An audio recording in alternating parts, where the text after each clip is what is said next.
السلام علیکم ناظرین، میں ہوں ضیاء الرحمن اور آپ دیکھ رہے ہیں ہمارا یوٹیوب چینل قصص الانبیاء۔ ناظرین، کیا آپ جانتے ہیں کہ خانہ کعبہ صرف ایک بار نہیں بلکہ کئی بار تعمیر ہوا؟ تو ناظرین، آج کی ویڈیو میں ہم آپ کو بتائیں گے کہ خانہ کعبہ کی اصل بنیاد کس نے رکھی، اور خانہ کعبہ کی تاریخ کا آغاز کب ہوا تھا، اور کس نے سب سے پہلے اس کی تعمیر کی، اور کیا طوفان نوح میں خانہ کعبہ محفوظ رہا، اور کیا یہ ایک بار تعمیر ہوا یا بار بار بنایا گیا، اس کا سفر کہاں سے شروع ہوا اور آج تک کیسے پہنچا۔ تو ناظرین، آئیے اس بابرکت گھر کی تاریخ کے حیران کن مراحل کا جائزہ لیتے ہیں۔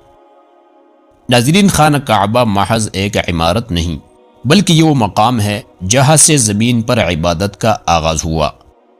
چنانچہ سورہ آل عمران میں اللہ تعالیٰ کا فرمان ہے، ان اول بیت وضع للناس للذی ببکۃ مبارکا وہدی للعالمین۔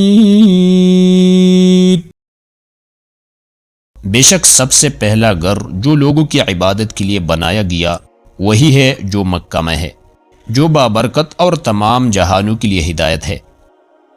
ناظرین، یہ آیت ہمیں بتاتی ہیں کہ سب سے پہلا عبادت گاہ یہی تھی، لیکن اس کی تعمیر مختلف مراحل میں ہوئی۔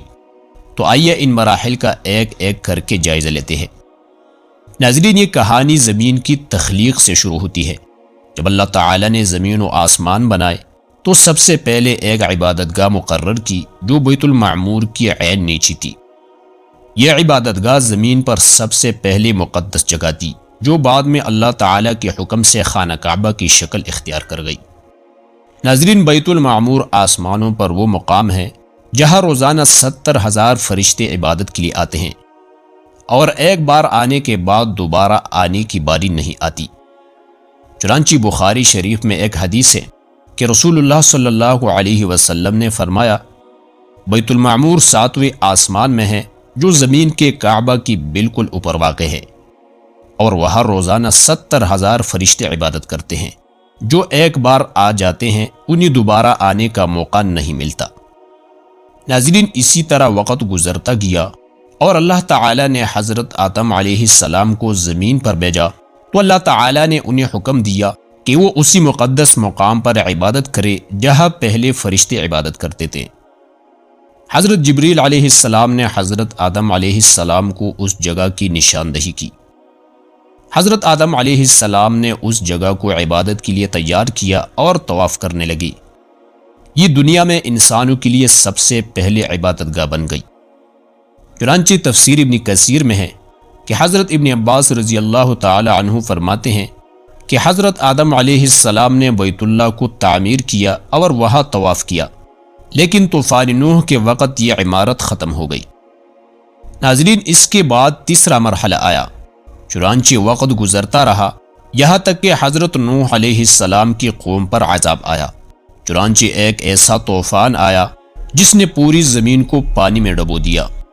خانہ کعبہ کی بنیادی زمین میں دب گئی اور کچھ عرصے کے لیے اس کا نام و نشان باقی نہ رہا۔ ناظرین، فرشتوں کی اس مقام پر عبادت کے لیے آنے اور حضرت آدم علیہ السلام کی اس مقام کو تعمیر کرنے اور طوفان نوح کے دوران اس کی زمین میں دب جانے کا ذکر مستند تفسیری کتب اور تاریخی روایت میں ملتا ہے، لیکن یہ بات کسی صحیح حدیث سے ثابت نہیں۔ تاہم مفسرین اور تاریخ دانوں نے ان واقعات کو نقل کیا ہے اور بعض اہل علم نے انہیں قبول کیا ہے۔ چنانچہ امام طبری تفسیر طبری میں لکھتے ہیں کہ طوفان نوح کے بعد خانہ کعبہ کی بنیادی زمین میں دب گئی اور یہ جگہ کچھ عرصے تک غیر واضح رہی، یہاں تک کہ حضرت ابراہیم علیہ السلام کو اس کی تعمیر کا حکم ملا۔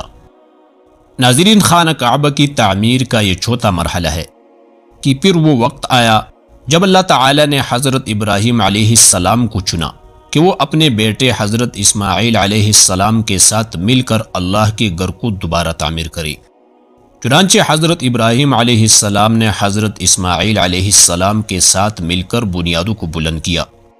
جیسے جیسے دیواریں اونچی ہوتی گئی، حضرت ابراہیم علیہ السلام مقام ابراہیم پر کھڑے ہو کر انہیں تعمیر کرتے رہے۔ اللہ تعالیٰ نے اس گھر کو طواف اور حج کے لیے مخصوص کر دیا۔ چنانچہ سورۃ البقرہ میں اللہ تعالیٰ کا فرمان ہے، وَإِذْ يَرْفَعُ إِبْرَاهِيمُ الْقَوَاعِدَ مِنَ الْبَيْتِ وَإِسْمَاعِيلُ رَبَّنَا تَقَبَّلْ مِنَّا إِنَّكَ أَنْتَ السَّمِيعُ الْعَلِيمُ۔ اور جب ابراہیم اور اسماعیل علیہم السلام بیت اللہ کی بنیادی بلند کر رہے تھے تو وہ دعا کر رہے تھے، اے ہمارے رب، ہم سے قبول فرما، بے شک تو ہی سننے اور جاننے والا ہے۔ ناظرین، یہ وہی خانہ کعبہ تھا جو آج بھی حج اور طواف کا مرکز ہے۔ اس کے بعد خانہ کعبہ کی تعمیر کا 5واں مرحلہ آیا۔ چنانچہ جب نبی کریم صلی اللہ علیہ وسلم کی عمر 35 سال تھی تو قریش نے خانہ کعبہ کو دوبارہ تعمیر کیا۔ یہ پہلا موقع تھا جب خانہ کعبہ کی دیواروں کو مضبوط کیا گیا اور چھت ڈالی گئی۔ حجر اسود رکھنے کا مسئلہ پیدا ہوا تو نبی کریم صلی اللہ علیہ وسلم نے اپنی حکمت سے حل کیا۔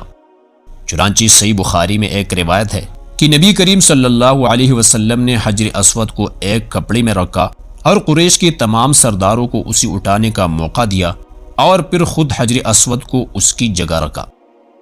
ناظرین، یہ وہی عمارت ہے جو نبی کریم صلی اللہ علیہ وسلم کے دور میں موجود تھی اور آج تک قائم ہے۔ اس کے بعد خانہ کعبہ کی تعمیر کا 6واں مرحلہ آیا۔ چنانچہ حضرت عبداللہ ابن زبیر رضی اللہ عنہ نے نبی کریم صلی اللہ علیہ وسلم کی وفات کے بعد نبی کریم صلی اللہ علیہ وسلم کی خواہش کے مطابق دوبارہ تعمیر کی۔ چنانچہ مسلم شریف میں ایک حدیث ہے کہ نبی کریم صلی اللہ علیہ وسلم نے فرمایا، اگر میری قوم نئی اسلام میں نہ آتی تو میں خانہ کعبہ کو حضرت ابراہیم علیہ السلام کی اصل بنیاد پر تعمیر کرتا۔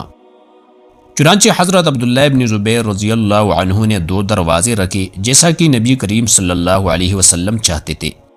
کعبہ کی دیوار کو تھوڑا لمبا کیا، حتیم کو اندر شامل کیا کیونکہ اصل بنیاد میں یہ حصہ اندر تھا۔ اس کے بعد حجاج بن یوسف نے پھر اسی قریش کی تعمیر کی شکل میں واپس کر دیا جو آج تک قائم ہے۔ سعودی حکومت نے حال ہی میں کئی بار تزئین اور آرائش کی ہے۔ آج خانہ کعبہ جدید ترین سہولیات کے ساتھ محفوظ کیا گیا ہے، لیکن اس کی بنیادی شکل حضرت ابراہیم علیہ السلام کی تعمیر کے مطابق ہے۔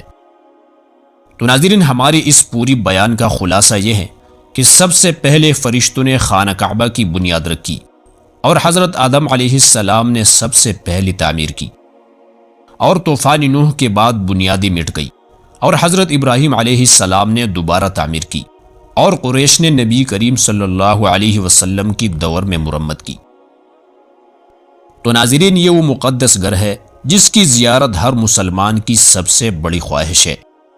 اللہ تعالیٰ سے دعا ہے کہ وہ ہمیں اس بابرکت گھر کی زیارت نصیب فرمائے، آمین ثم آمین۔